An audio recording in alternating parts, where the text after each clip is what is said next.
Donc Basile, déjà on va lui donner un mouvement, c'est pas mal.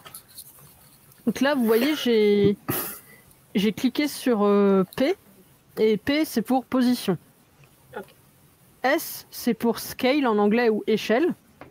Parce que oui, en fait, même les raccourcis, si votre After Effects il est en français, ce sera les mêmes qu'en anglais. Donc il faut penser anglais. Donc autant le mettre en anglais, hein, c'est un conseil que je vous donne. L'opacité, c'était pour transparency. Transparency. Et oh yeah. Et R pour rotation. Tout simple.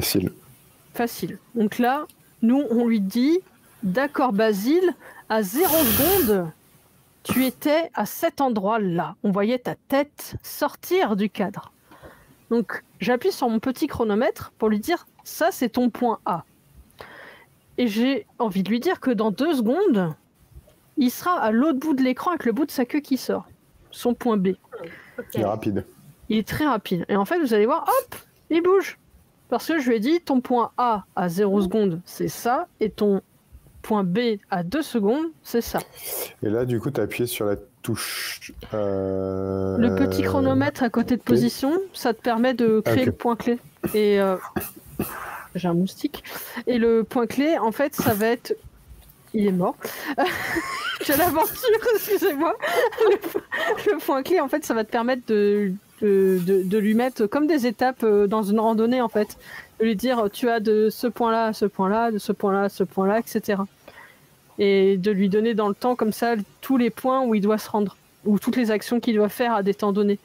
Parce que là, par exemple, si je veux qu'il saute au milieu de son saut, pas au milieu de sa position, je vais créer à 0 seconde, pareil, un petit chronomètre. Je clique dessus, ça crée un petit losange là, dans ma timeline. Ça veut dire que c'est le point A. Quand j'appuie sur U, je vois tous les points clés qui existent. Donc là, à 1 seconde, je vais...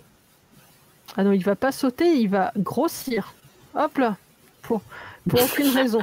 Ça n'a aucun sens. Et à la fin, à 2 secondes, il va retrouver sa taille normale parce qu'il est raisonnable, tu vois. Du coup, ça fait... Oh, c'est moche. Quand c'est comme ça, c'est abominable. C'est normal. Faut pas vous en faire. On peut améliorer tout ça. Déjà, je propose qu'il faut pas qu'il grossisse Basile parce que vraiment... Non, je pense que Basile, faut qu'il reste au calme. Faut qu'il reste plus zen. Mais par contre, on peut... vous voyez là, entre mes 2 positions, le point A et le point B, j'ai le droit de lui donner une position entre les 2. Ah oui, on peut tout faire. Donc là, je peux lui dire, hop là, tu sautes. Ah, d'accord. Il va faire, ouais... C'est un vaillant petit dinosaure, ok? Il adore ça. Donc là, il a fait un bond, mais incroyable. C'est un kangourou, en fait.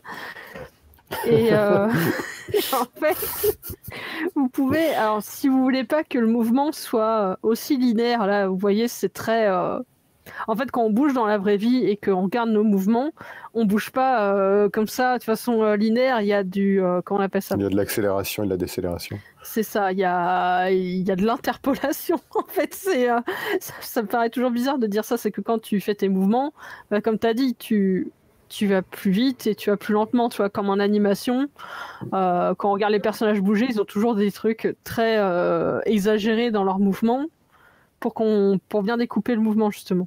Et t'avais une petite toqueuse qui faisait ça à un moment, qui s'amusait à bouger comme les persos de Pixar et qui faisait des... Parce que, tu vois, elle avait cette façon de bouger. Tu le fais super bien. Hein. Bah, c'est ça, en fait. C'est une façon de décomposer le mouvement. Et c'est vrai que quand tu animes dans After Effects, il faut y penser. Il faut que tu lises ton mouvement ou alors que tu... c'est compliqué à traduire. Parce que, attends, quand je le fais, c'est en anglais. Mais en gros, tu vas... soit changer la vélocité de tes clés, ça veut dire que tu vas dire, ok, à tant de pourcentage, vous allez aller plus lentement, plus vite, tu vas t'accélérer, te ralentir à tel pourcentage. Ou alors, tu as des trucs par défaut qui s'appellent, et là, je ne sais plus comment ça s'appelle en français, mais ça s'appelle... Je pense que tu peux le dire en anglais, parce que si, comme ton astuce, c'était de dire il faut utiliser Voilà. En After anglais, Effects c'est en mieux. anglais. Donc, Bah écoute, en tout cas, moi ce que j'utilise le plus, alors je suis désolée pour mon anglais, c'est quelque chose qui s'appelle Easy Ease. Donc ça te transforme tes petites clés, enfin tes petits losanges en sablier. Et en fait, est-ce que tu vois la différence de mouvement ça va faire? Ouais. Rapide, lent, et ça reprend. En fait, ça va faire... Ça te... C'est pas lisser le terme, mais en même temps, oui, si ça lisse ton mouvement, mais ça le rend pas linéaire. Voilà, c'est ça le. Donc là, hop et hop. Et après, pour donner plus de réalisme, tu peux donner du flou de mouvement à ton objet qui bouge. Donc là, ça c'est très facile. Il y a des petites cases à cocher là, vous voyez, et celle avec les 3 boules s'appelle du motion blur et c'est juste du flou de mouvement. Et ça, hop, vous voyez, il est flou quand il bouge. Ah oui. Et hop.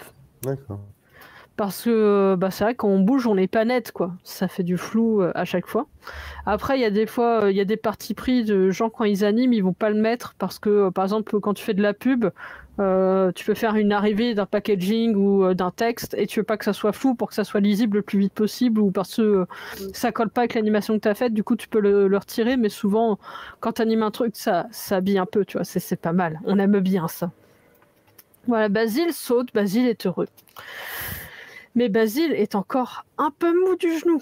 Dans mon esprit, on va utiliser un outil merveilleux que vous allez adorer, qui s'appelle l'outil marionnette. Qu'est-ce que l'outil marionnette? Oh là. Ah là là là, vous voyez la petite épingle en haut là, la petite punaise. Je clique dessus. Ouais. Et là, ça va être le début des problèmes. En fait, l'outil marionnette, ça va permettre de créer des point de squelette sur un élément. Donc, à chaque fois, vous allez créer un point avec la punaise. Ça va être comme une articulation, en fait. Donc, par exemple, si mon bras, il était tout droit, mes points de marionnette, ce serait ici, pour plier comme ça, un là pour plier comme ça, un là pour faire comme ça, et un là pour faire comme ça. En gros, ça crée comme un faux squelette. Le truc, il a quand même ses limites, cet outil, c'est que plus vous allez faire des mouvements amples, plus l'image va être déformée. Donc, il faut y penser avant de le faire, parce que ça peut créer des monstres. Donc là, Basile, si on lui crée un faux squelette en marionnette, du coup, on va lui dire que le bout de son nez, ça va être le début des soucis. Puis au niveau de sa mâchoire, puis là, au niveau de son cou, et puis au milieu de son cou, et puis à la base de son cou, et puis... on va lui mettre dans le ventre, on va lui mettre sur une cuisse, on va lui mettre sur l'épaule par sécurité, on va lui mettre le début de sa queue, le milieu de sa queue, le bout de sa queue, on va lui mettre chaque pied. On va lui mettre là où on dirait qu'il est plié, hein, voilà. Et là, je pense qu'on n'est pas trop mal. On va lui remettre en haut par sécurité parce qu'on est des zigotos, nous. Donc là, vous voyez, il a plein de points, c'est devenu un dalmatien, c'est fantastique. Mais c'est mieux que ça. C'est que là, quand j'appuie sur U, donc je peux voir tous les points clés qui ont été créés. Vous voyez, il y a plein de points là qui se sont mis. C'est tous les points que j'ai créés sur Basile. Voilà, à chaque fois que je clique sur un, il est en jaune après. Hop. Et moi, dans une seconde, je veux que Basile, il ait fait, je sais pas moi, de la Macarena ou quelque chose, quoi. Donc on va le déplacer progressivement. Des éléments de Basile. Oula, vous voyez sa patte, ça se passe pas bien. Là, Basile. Ah, Basile, il a passé une sale journée. Hein. C'est difficile pour Basile, là. On va lui faire baisser la tête. Là, ça se passe bien la tête, ça va. Oh là, on lui pète le cou. Ah oui, Macarena, là. Ah, alors, Basile, il est en grande souffrance. Ah, Basile, je suis désolée, mon ami. Je t'aimais bien. Ah, la queue, on va lui faire des trucs, là. Alors la pauvre créature, vous allez voir, elle va demander qu'on abrège ses souffrances. Hein. Ça va pas être possible. Et tu fais ça sur chaque point, en fait. En fait, le point où tu as envie qu'il aille, quoi. C'est ça, tu fais un peu... tu fais un peu au feeling. Alors bien sûr, quand... Il faut faire ça un peu plus sérieusement parce que tu vois, j'ai clairement oublié des endroits où j'aurais dû faire le bout de ses pieds aussi pour pas que ça se déforme comme ça. Parce que là, le pauvre. Ah, le pauvre, mais j'ai mal hein, pour lui. Pauvre enfant. On a l'impression qu'il s'est déboîté là. Ah bah écoute, et du coup ça donne ça. Alors là, il veut pas calculer, on va se mettre en un peu moins lourd. Pourquoi tu m'aimes pas comme ça, voilà. C'est normal que ça soit tout flou, hein. C'est parce que j'ai mis en qualité réduite pour que ça aille plus vite.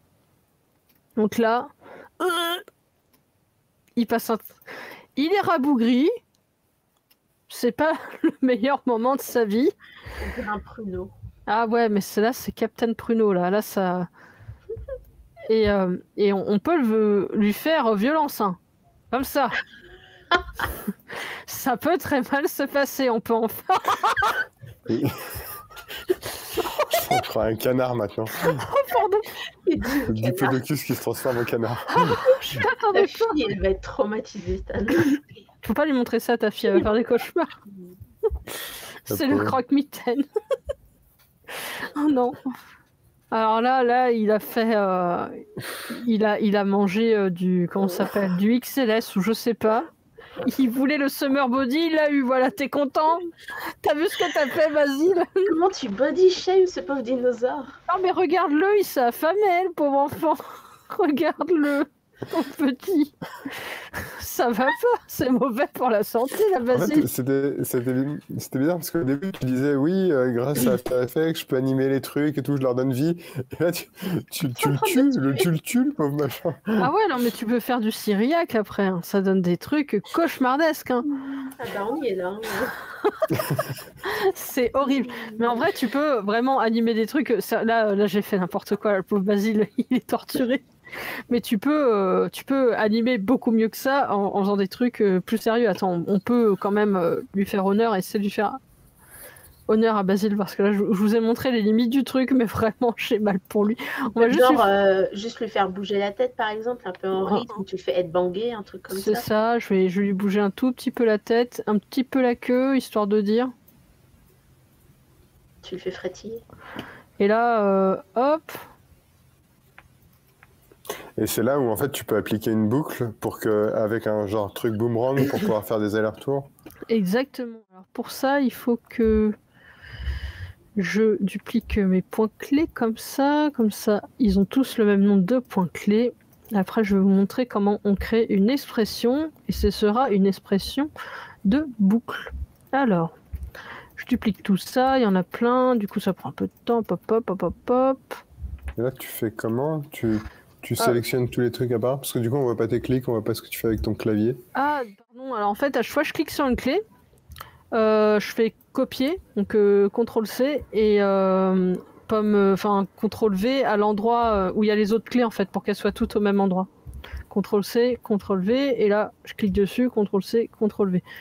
Comme ça, il y a partout deux clés, en fait. Comme ça, pour mon expression, ça va être plus fluide. Alors là, vous voyez, j'ai fait Alt, et ça a ouvert un menu rouge qui n'est pas content. Pas content, pas content. Alors là, il n'est pas content du tout.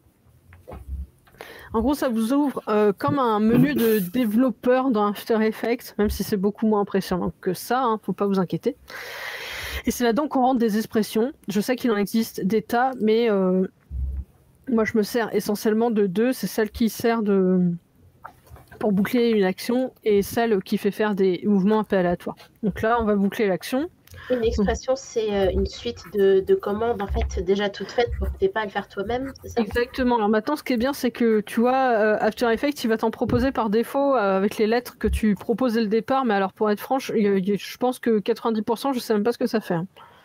Genre, je fais ah oui, d'accord. Donc là, je crée loop out, ça s'appelle. Je donne. Là, il est pas content alors qu'elle s'écrit comme ça, cette expression, je sais pas pourquoi il crie.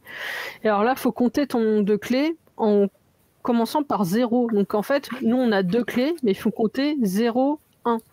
Et si tu as 8 clés, tu comptes 0, 1, 2, 3, 4, 5 jusqu'à 7. Parce que la première clé... Tu dois démarrer à 0 et pas démarrer à 1. C'est ça, donc là, ça va être 1. Et normalement, alors c'est laquelle que j'ai touchée? Ah, c'est la tête. Donc la tête, elle devrait... voilà, on voit qu'elle continue à bouger, tu vois. Hop, allez. Et là, lui... Ah ouais, dis donc. Ah, je sais pourquoi. Il est en saccadé. C'est parce que normalement, ta boucle, il faut faire de là à là à là. Et moi, j'ai fait que de là à là. Du coup, il répète ça. Ça. Du coup, Un idéalement... aller et un retour pour revenir au point initial, c'est ça? C'est ça. Donc là, ça veut dire que si on fait ça bien, parce que quand même, on est des professionnels, je reprends le point clé de début à chaque fois et je le CTRL-C, CTRL-V un peu plus loin. Pour chaque. Comme ça, ça va faire une boucle. Alors, c'est un peu la partie fastidieuse. Hein. Hop. Là, je copie-colle en fait à chaque fois. Et là, ça me fera une boucle parfaite. Je copie juste le premier point clé. Parce que c'est comme c'est le mouvement basique. Enfin, c'est sa position initiale. Comme ça, hop, il aura fait mouvement initial, mouvement 2 et mouvement initial. Comme ça, il sera parfaitement parfait. Alors, ensuite, du coup, il faut que je corrige mon expression, parce que maintenant qu'il y a 3 points clés, il ne faut pas que j'écrive 1, il faut que j'écrive 2. Et là, ne me fais pas mentir, Basile, ce serait pas cool. Basile, il est lent, mais il te fait pas mentir. Ah, voilà. Oh, c'est terrifiant. Mais en tout cas, sur le bout de sa tête, le mouvement, vous voyez, il continue à l'infini, en fait.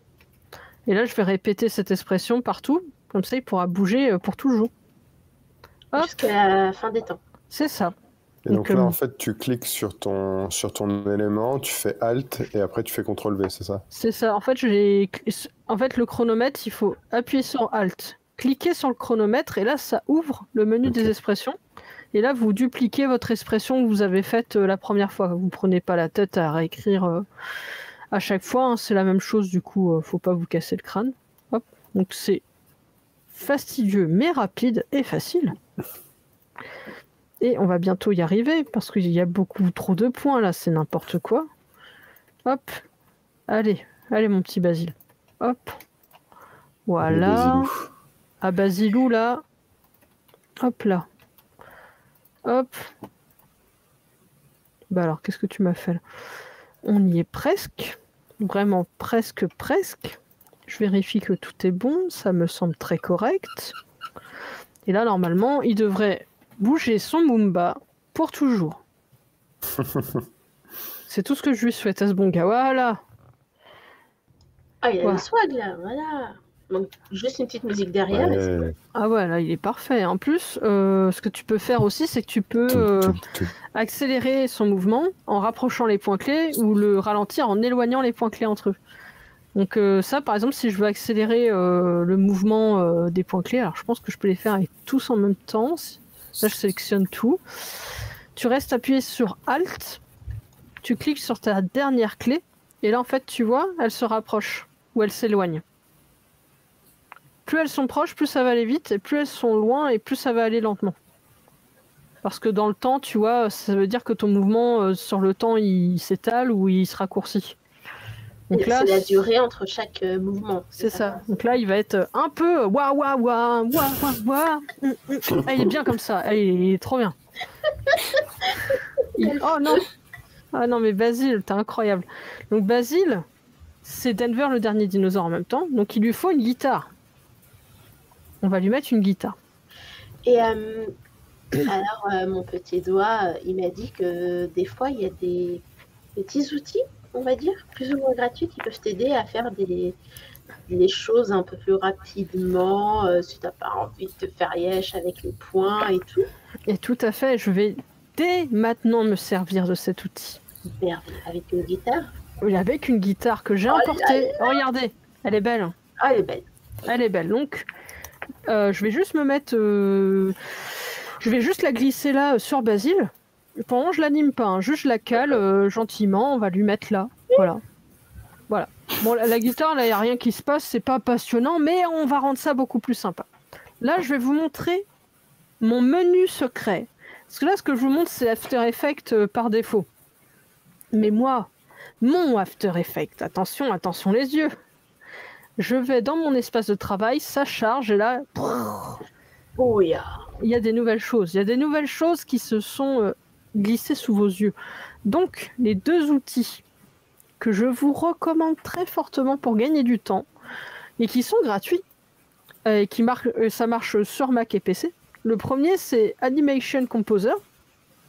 En gros, C'est un outil qui va vous permettre d'animer du texte, d'animer des éléments en 2D, parfois des éléments en 3D, et ça va aussi vous permettre de faire, il me semble, des transitions. Oui, c'est ça. Donc, en fait, quand tu veux voir un mouvement, tu vois, le petit cheval qui bouge, enfin, j'espère que vous le voyez, hein. C'est tous les mouvements qu'il te propose. Là, par exemple, juste dans ce menu-là, tu vois, il y en a plein. Et il fait ça tout seul. Il fait ça tout lui seul. donner l'image. C'est ça. Pareil avec le texte, il vous propose tout ça. Il le fait tout seul, hein. Tout ce qu'il faut faire, par exemple, sur la guitare, je clique sur ma guitare. Donc, elle est sélectionnée. Et ma guitare, j'ai envie qu'elle ait ce mouvement-là de... Elle saute. Et ben, en bas, il te propose d'animer. Donc, il te propose un point in ou un point out. Ou les deux. En fait, le point in, ça veut dire que c'est quand l'image rentre, elle va bouger comme ça. Ou en out, ça veut dire que ton image, quand elle disparaît, elle va bouger comme ça. Okay. Là, on veut qu'elle rentre comme ça. Donc, je clique sur in. C'est tout. Et là, hop. C'est tout. Magique. C'est tout. Voilà, c'est parfait. Et si par exemple, qu'est-ce qu'on peut lui faire d'autre avec l'autre outil qui est pas mal. Alors cet outil-là, en fait, il est vachement sympa pour faire des transitions entre des scènes. Tu vois, par exemple, il te montre les choses qu'il te propose. Tu peux zoomer dans une image, dézoomer dans une image, faire un effet de tourbillon, là, incroyable. Tu peux faire des swipes. Ça te propose, mais... quantité de choses, c'est incroyable. Tu peux faire des glitches aussi, par exemple, tu vois.